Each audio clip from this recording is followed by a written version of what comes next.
Hey guys, in this video, I'm going to be taking you through the process of this piece, the crystal crab, where I'm going to be showing you guys how I started off with an architecture design, turned it into an interior shot, and came up with this piece. So I hope you guys enjoy.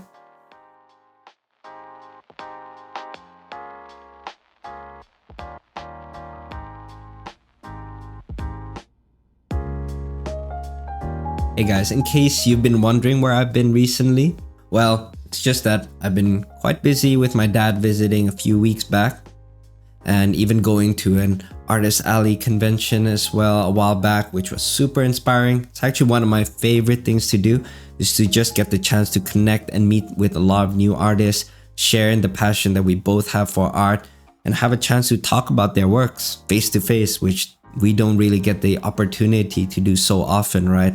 It's even got me inspired to put myself out there at some point too. It's been a long time. And even from that, I already had so much energy and inspiration to create lots of new videos and have a lot of new ideas to try out as well. But unfortunately, I got sick, whether it's from the convention or maybe from the overall fatigue or whatever. You know, it definitely knocked the sales out of me. So if I'm sounding a little bit nasally or my energy may be a little bit fluctuating and a little bit low in this video, you guys will know why. Before diving into the sketches and all, let's just go over the references real quick. This was actually an art challenge that was quite popular among the community. We had, I think, one of the highest amount of entries for this one, and I think it's due to the references. It's quite simple, and I do believe that even some of these references individually inspire a lot of really cool potential designs. Like for example, even just with the crystal, with all of the amethyst, with its cool textures, I feel like that alone is really inspiring. And on top of that, you have swords. Who doesn't love doing weapons and making you think about RPG characters and weapons and all of that? But on top of that, you can even see the design language of the daggers or the sword combining with the amethyst as well. But on top of that as well, you got this cute little hermit crab dude for the first reference. So I had quite a few things that I could potentially do, but when you actually start the challenge a little bit late, it's definitely a bit challenging to try and create something unique just because everyone has all the cool ideas taken. So I really tried to push myself for this one, just follow my first instincts to not overthink it and actually just create and go with whatever first comes to mind. I actually start things off with a little bit of brainstorming and mind mapping this time. This is a part of my process that I haven't really shown you guys in these narrations, but it is something that's integral to my personal project workflow and even my professional work. I really do believe that writing is a highly underrated form of idea exploration. And why I say that is when you actually do sketches to explore an idea, you might even spend 30 minutes, an hour or so trying to create a sketch. But by the end of it, if you don't like it, you would have spent around an hour doing it only to find out that it's something you don't like. Doesn't mean that it's wasted, but what if you could actually go through your ideas within the span of a couple of seconds or even a couple of minutes, just writing down a sentence that represents that idea. So I feel like it's a very time efficient way to just go through your ideas, do a little bit of a word vomit where you get it all out there. Because I also believe that the longer that you kind of keep these ideas in your head non-expressed, it kind of creates this little bit of congestion and even the inability for you to take on new ideas. I sort of like to think of it as physical objects that you're holding in your head. Until you put it out on the table, it's going to be quite difficult for you to actually begin to organize them and even sort through them or even expand and grow them as well. So in my case, I decided to write down a couple things related to, well, what could I potentially do for the piece? And also thinking about, all right, well, if I'm going to be creating an interior shot or an architecture, what function could it possibly serve? And how will I be able to integrate the elements such as the crystals in it? So one of the ideas that I had initially was to use the shell structure from the hermit crab as the base design language or the base construction material. So you can see me trying to play around with it here, playing around with different shell shapes. But then I also thought about how can I then use the crystal in a meaningful way? So maybe rather than creating a crystal shop, how about I use the crystal as a cooking implement of sorts? And for those of you guys that have watched my videos for quite a while, you probably know that all of these videos and designs have been food themed as well. So I very much intend to keep that going. So I thought to myself, maybe the crystal could be an oven. Maybe it has special insulation properties that allow the heat to be retained better, and maybe infuse extra flavors in it or extra special magical textures you wouldn't be able to get. So it's not just a regular amethyst crystal. Maybe in this universe, it's actually something a little bit more magical and mystical and perhaps a sought out material. And as I mentioned before, the design language of the sword I felt was really cool and matched quite well with the crystal. So I thought about just taking specific parts of the reference image from the sword, such as the hilt and even that iridescent color near the base of the blade as well, to use it as different parts that embellish the architecture design. So in this case, I thought about maybe using the metal parts from the hilt as a little bit of like bands that maybe secure the building together outside of just it being a decorative element, but then also using the colorful parts of the blade as maybe a textile or even potentially like a window, because it sort of looks like a stained glass window of sorts. And as I was doing the design, I did feel like the whole shell and the colorful colors of the architecture gave me a vibe of something tropical. So I thought to myself, okay, maybe it could be a shack where they sell seafood. So instead of just using the shell from the hermit crab reference image, I thought it would be cool to use the hermit crab as well. But unfortunately for the poor guy, he's going to be part of the main special dish, which you can see is what I had the idea for was baked crab legs, which are baked in the crystal oven with a little bit of maybe cheese or like a mentai kind of bake as well. So you have a little bit of fish roe that's sprinkled on top of it as well, baked with some mayonnaise or maybe cheese or even a garlic sauce, and served on top of a banana leaf, which might be abundant around the area that this shack will be located in. And on top of that as well, of course, using the shell as a little bit of a bowl or a vessel to hold the rest of the hermit crab meat. So yeah, it doesn't fare well for our hermit crab friend in the first reference. I don't think he expected to be transformed into the main dish. But hey, you know, that's what you get, I guess, for being a reference image for an artist that's a foodie.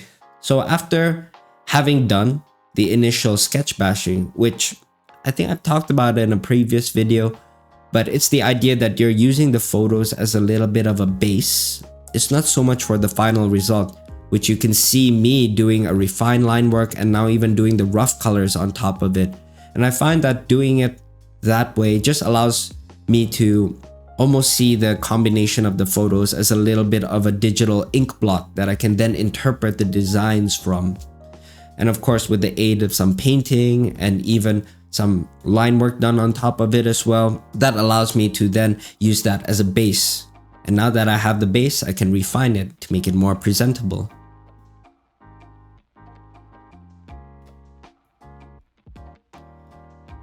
I think the design is quite successful with all of the variety of the materials as well. And you can see that I've even introduced some tiles that were inspired by the patterning on the sword.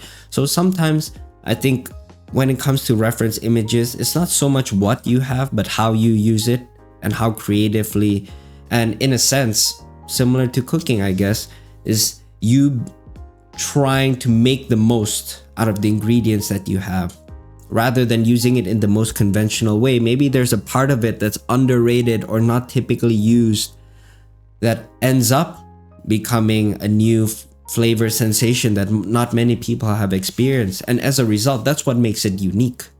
But I'm personally trying to even try out using new materials and textures such as the tiles and even the crystals as well. I'm trying to find out here how I can integrate it into the rest of the architecture as well. So it's not just on the oven and decorative pieces that stand out on top of the roof, but maybe it's a little bit of decorative gemstone that's also used to decorate the exterior of the architecture as well. I find that it helps to have this kind of fall off of details, so it doesn't feel like, oh, this crystal is just tacked on and it feels really out of place. So now that I've done the sketches for the architecture, I'm moving on to doing a few breakout sketches. And breakout sketches are essentially a way to clarify things that would otherwise be obscured or maybe a low resolution. And since the crystal oven has been a little bit obscured in the original sketch, I decided to do a breakout sketch of it. And of course, taking a little bit of time to do the presentation, as I really do believe we eat with the eyes first, right? So making it look extra nice before we move on is a good way to present it to the client, to make them a little bit more endeared to the idea, or potentially even just having them seeing the design a little bit more clearly. And it doesn't hurt to basically just take that little bit of extra time, especially if you've spent all that hard work coming up with these designs, right? But of course, don't overdo it. Okay, here you go, guys. Here's the rough sketch for the crystal crab, not to be mistaken for the crusty crab.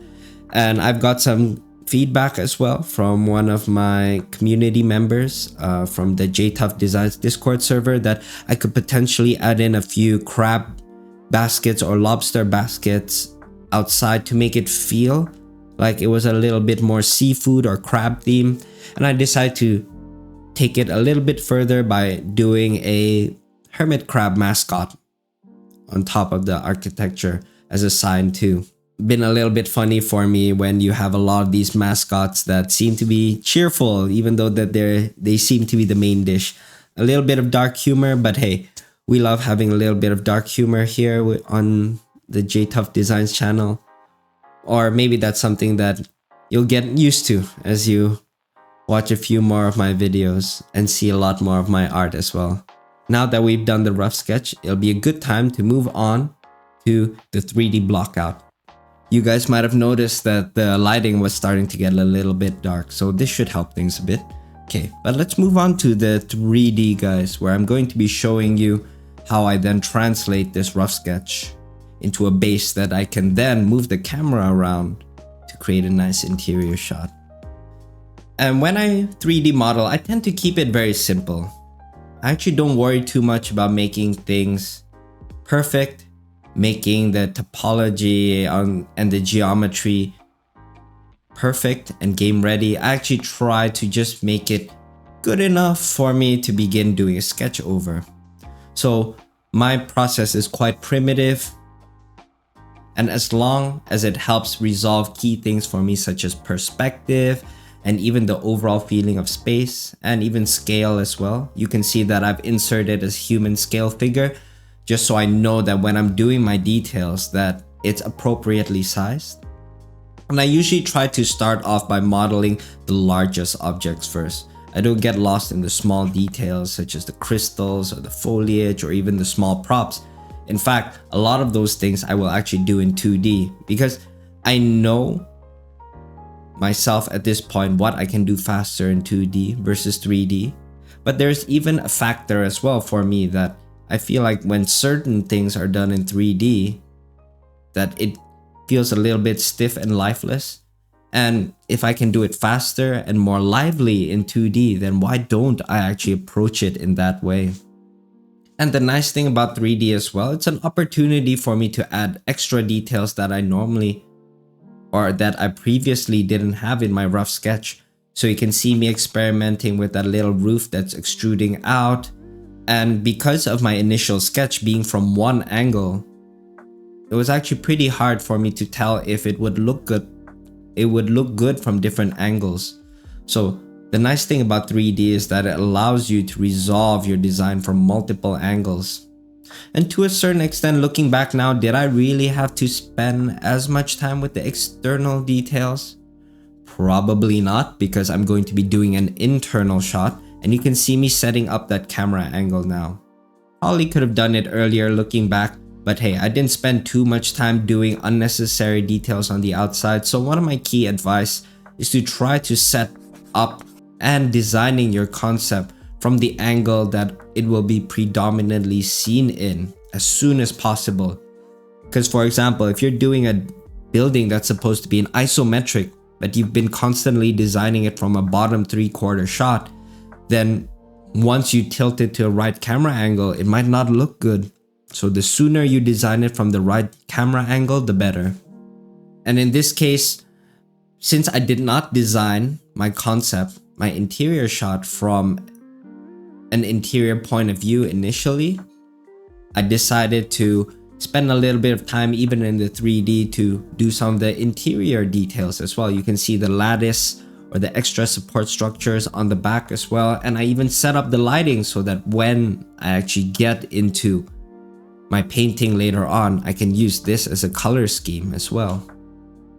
Or should I say a lighting scheme, rather than trying to calculate the lighting by myself. So this is another aspect of 3D that I think is really powerful. And I'm pretty happy with how this shot turned out. But as you can see, it's quite barren and bare. There's not much props done. There's not much details and storytelling elements put in just yet. So this is where the Paintover stage comes in. For you guys that have watched quite a few of my process videos by now, you know that even with this Paintover, it's not a commitment. It's not the direct base that I'm going to be working off of to a finish. It's just more so to figure out where the details are. So even with the Paintover that I'm doing, it's quite messy. I'm not worrying too much about making things super accurate or having the forms perfect. As long as I know approximately where the details are being put down, I can always refine it later. But with that said, I'm trying to think about props that could help flesh the scene out a little bit into feeling a little bit more functional. So you can see me putting in the trays of the food in front to make it feel like you're a customer sitting at the bar of this grill shack, or should I say a bake shack. And I'm even putting in utensils and cooking implements around in the scene to give it the impression that it is a functional kitchen. And there's these jars of spices which the chef uses, and even certain elements such as dried up spices which are hanging from the frame of the window. Not only does this give a functional detail where the spices could be used for cooking, it's also a way to just break up the monotony of the scene. Because everything seems to be big and chunky shapes, I'm thinking about small shapes that also stick out of the silhouette of the building. Most of the details are internally contained. So if you imagine all of the props and the building turn into a black silhouette, nothing will really stand out. So I have to be sure that even in a silhouette, there's some interesting smaller details and even negative shapes. And I'm trying to do that by introducing the foliage, some of the items on the counter, but also the dried spices that are hanging on the window frame. And of course, with these kinds of scenes, I'm sometimes not entirely sure myself about what would be in it. So I took a lot of reference images of just kitchens from the Mediterranean, since that's the kind of vibe I wanted to go for this scene. So if you're ever in doubt, just find more reference images. I don't think that you will ever be too good for reference images.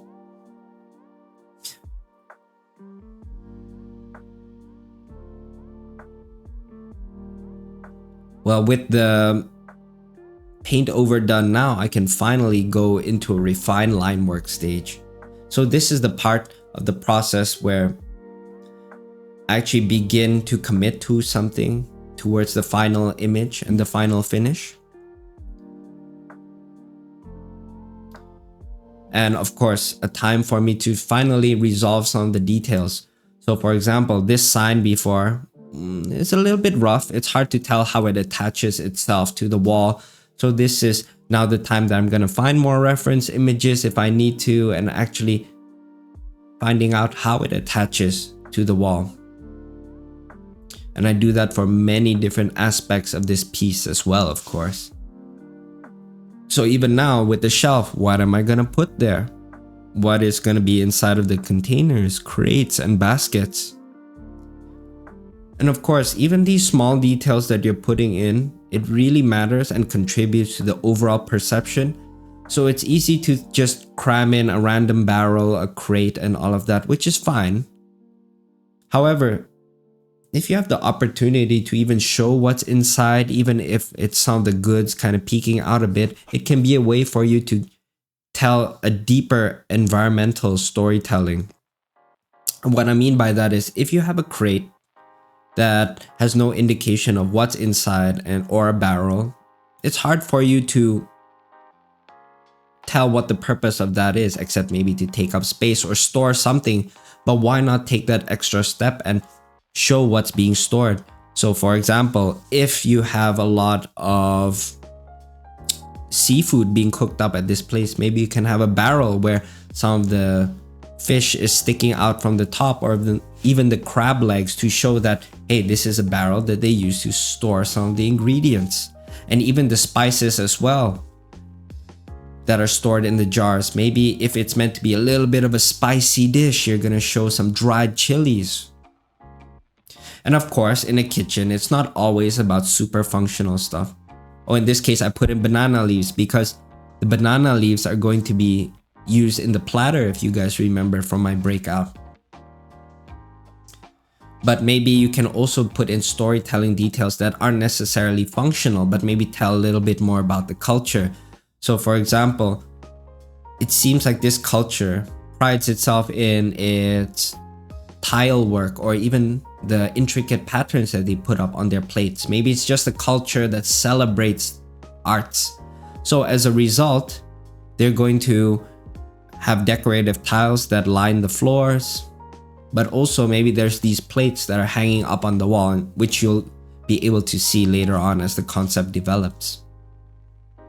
And maybe for certain parts of the restaurant as well, there's going to be a lot of these spare dishes that are used to serve up maybe other dishes as well, and even pots and pans that are going to be used to cook up the ingredients as well. So think about these things that will not only serve a functional purpose to this place, making it recognizable as a restaurant, but on top of that as well, it just makes the place feel more alive. So that if you were to cook in this kitchen, you can actually imagine yourself. But of course, beyond the cooking process, there's also some rags that are maybe used to clean up the tables. Maybe there's a little bit of a basket that's used to hold the leftovers of the crab legs that the customers have eaten from, and even a sauce pot where the sauce for the crab bake is sourced from as well.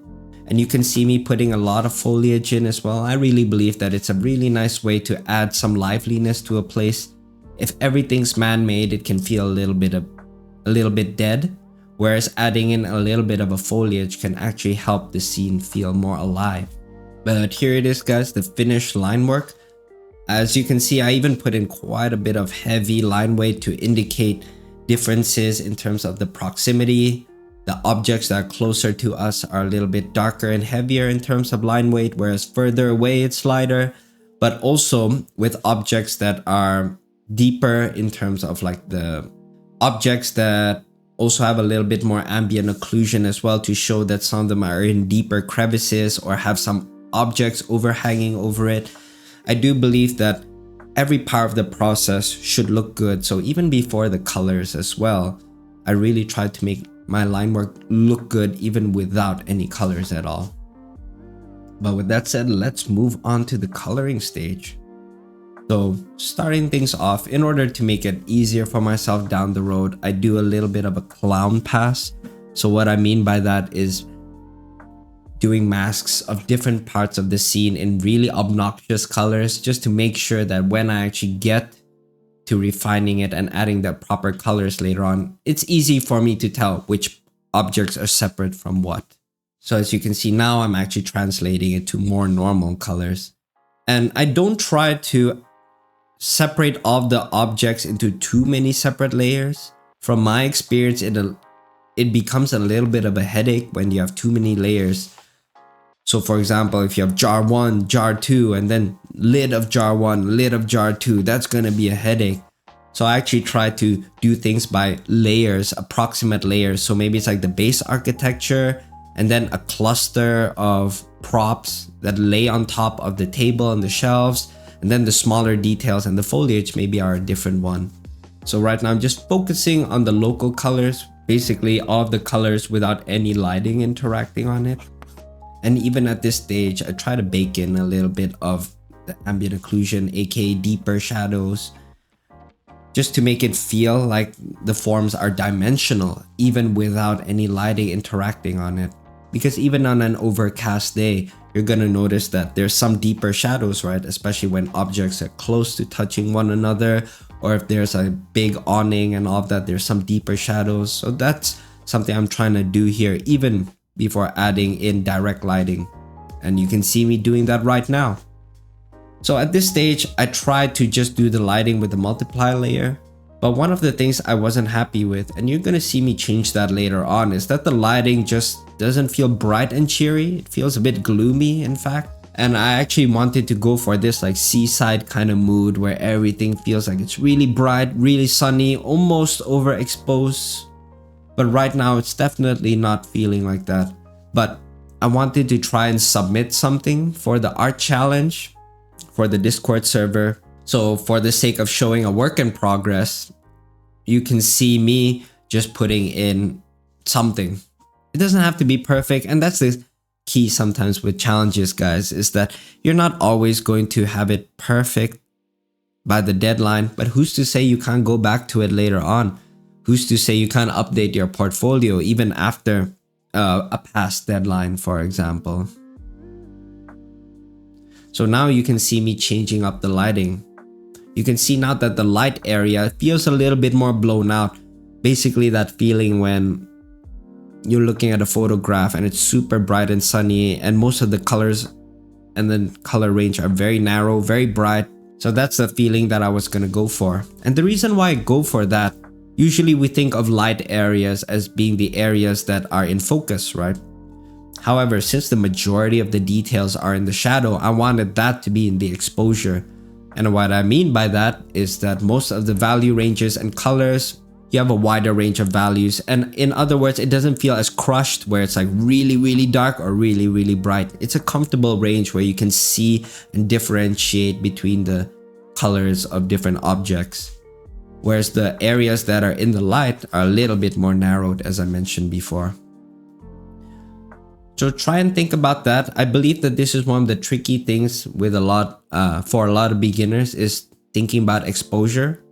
I mean, of course, even being aware of it is just the first step, but then trying to use it in a way to actually think about what would best fit your scene, what would best show off the details in your scene, what kind of mood you want to go for. For me, it hits two purposes: the mood of making it feel like it's bright and sunny at a beachside town, coastal city, but also making sure that the details, which are predominantly in the shadow, to be in range and actually showing off most of the colors comfortably. Had a little bit of trouble rendering this crystal. I've had experience rendering it to a higher level where it feels more like a realistic crystal, but sometimes part of the challenge of a piece is not so much how far you can push the rendering, but of course thinking about how it fits and suits the rest of the style. In my case, I have a heavy line working style, and I do find that the more rendered and overdone the painting is, the more it kind of buries the line work a little bit. So I didn't want that actually. I actually wanted to make sure that the lighting or the way that I painted the objects actually is secondary to the lighting, or at the very least it feels like it accompanies one another. So I tried to go for a little bit more of a chunky style, and you can see me really trying to push the realism here and then undoing it later on as well. But the way that I see it, the more time you spend in line work, the less you have to do in painting, because both serve the same purpose of defining the scene more. So there's some people that do minimum to no line work and spend most of their detailing in painting, and some people that have very simple painting styles. It's almost cel shaded, even like a two-tone light and shadow. But then their line work does most of the heavy lifting. So you gotta figure that out for yourself. And as for me, I find it hard to decide between the two. That's why I kind of try and do both. Guess I'm trying to have my cake and eat it too as well. But yeah, this is the fun part. I've come to enjoy rendering a lot more. I was definitely a full line work boy before, and I even hated rendering. But recently, since I've been spending more time actually doing rendering, I've been finding it more therapeutic and enjoyable. So, especially when it's a piece, you know that the foundation is there, most of the values there, the lighting is there, then you can just kind of put on a comfortable podcast video in the background, or music, or chat with some friends while you're doing this part, which feels a lot more meditative. And here you can see me adding in the fun part even for the food, which is all of that grill and char marks that you're going to see on the food, from the seafood being baked as well. But yeah, I always get so hungry whenever I do food related concepts, and that happens to be most of the time. So I don't get why I torture myself like this. Even when I was sick recently too, I wasn't able to eat, that much flavorsome food. So watching videos or travel vlogs of people eating super delicious food, and food that I can't have as well too, since I'm gluten intolerant, but I'm watching people eating katsudon or even eating karaage and just all the comfort Japanese foods that I personally really crave and used to be some of my favorite foods as well. I don't know why I do this to myself, honestly. But then at the same time, I feel like it does help me to get inspired for these kinds of concepts too. So I guess you can say I'm suffering for my craft. I'll just take it as that. Yeah, now I'm adding in a little bit of imperfections on the floor, since as you saw before, I just warped the texture, but want to make the tiles feel like they're a little bit imperfect as well. That it's not too perfect. And I think that's a key to actually making a scene feel lived in, and even to make it feel a little bit more natural. One of the issues that I find with a lot of environments in general is that people make it perfect. It feels clean, everything feels like it's new, but character and age and all of that really matters. It's the same way like with doing a character design, right? If a character is too clean, too plasticky and perfect, even with the clothing, it's hard to tell a sense of the history and what they've kind of been through. But if they have a few scars, imperfections, dirt and grime, it kind of tells a story a bit about them as well, right? So don't miss out on this opportunity for environmental storytelling through weathering. These little imperfections make it feel natural. And that's personally my secret to creating scenes that feel more lively. And I think as beginners, sometimes we're a little bit obsessed with making things look clean and perfect. It's almost as if cleanliness, even with line work, making sure that it's perfect without any imperfections or wobbliness, that's like the aspiration, right? But something that I've kind of come to embrace, and in fact, something that I pride myself in, is the fact that my line work feels kind of wonky. Look at my line work again and how I did it. You'll notice that it's not perfect, but in fact, it gives it character. I don't believe that perfection. I think why people crave it is because, yeah, it almost feels like a goal to have, right? To be able to draw like a robot and to do something that most people can't, which is like drawing a straight line or a perfect circle. But in the end, don't forget that an artwork, the goal of it, in my opinion, is to create something that feels lively, that it feels like it's natural. And I believe that the way to do it is to embrace even the human side of how we do things.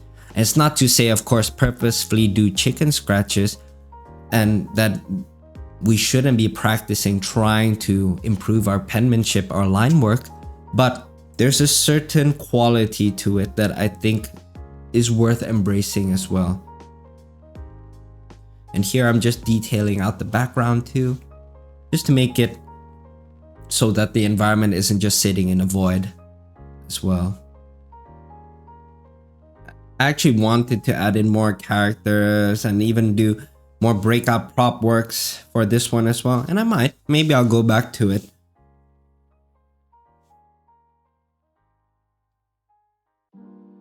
But at a certain point, I definitely felt like, look, I've spent quite a while on this, and these monthly challenges are supposed to be quicker pieces, but that's something that I think I just get carried away with. I can't help myself. I really do enjoy when I work on these pieces that I actually end up wanting to keep on expanding on this world, which is a good thing, you know, because I think we both, well, not we both, but we all know that feeling when we actually try to force ourselves to do a project, but it's actually quite hard to continue. So sometimes I think a nice approach is to actually just get started on one thing and just enjoy that process, and naturally you're going to want to continue to expand upon the world, and that's something that I'm trying to tap into actually.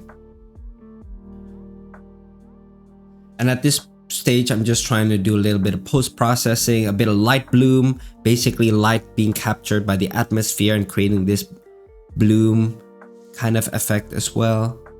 I believe that it helps ground the scene a little bit too, to make it feel like there's atmosphere in the scene as well, and make it feel like there's light bouncing around.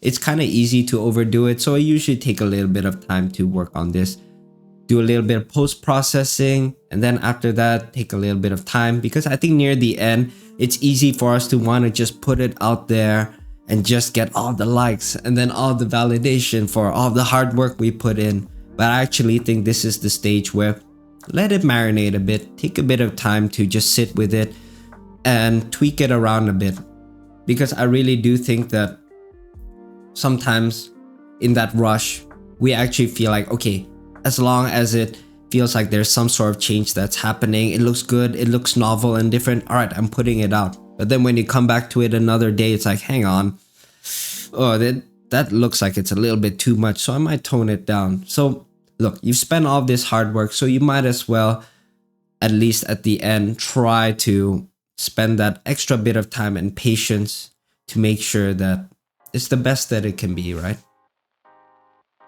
And here you have it, guys, the crystal crab in all of its glory. I'm really happy with how this one turned out. And funnily enough, when I finished this piece a couple months ago, I felt like, because of what I said earlier, my eyes were so saturated looking at the same piece, I was just ready for it to be done, to the point that it's hard to objectively look at it. But now that I've spent a couple months away looking at it, or a couple months away from it, I can see that it's looking a lot better than I remember. I'm happy with the mood and the lighting that I've done, and it really does feel like a cozy scene and the point of view of a customer just sitting at the counter. It would definitely be nice to have an owner there as well serving you, rather than just an abandoned stall. But hey, you know, this is just an interior concept. And I didn't go too much into the specifics of the interior, but I hope that you guys, seeing how I started off with the exterior scene, changed the camera angles, and how I approach the environmental storytelling and where I place the props as well, still gives you a better idea of how to approach it. And someday I'd definitely love to go in it with more detail, but I hope that you guys enjoyed the narration of this video as much as I have creating this piece as well. And of course, a monthly J-Tough Design Art Challenge narration wouldn't be complete without showing you guys all of the awesome entries that the rest of the JTuff Designs community has created. So let's have a look at them.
And I hope that you guys are inspired by all of the awesome designs that have been created. And if you're interested in joining the next JTuff Design Jam, be sure to check the description below to join the Discord server for all of the details, or you can even find it on my Instagram. Would love to see what you guys get inspired by and what you come up with. So until the next time, guys, take care, and as always, stay stretchy.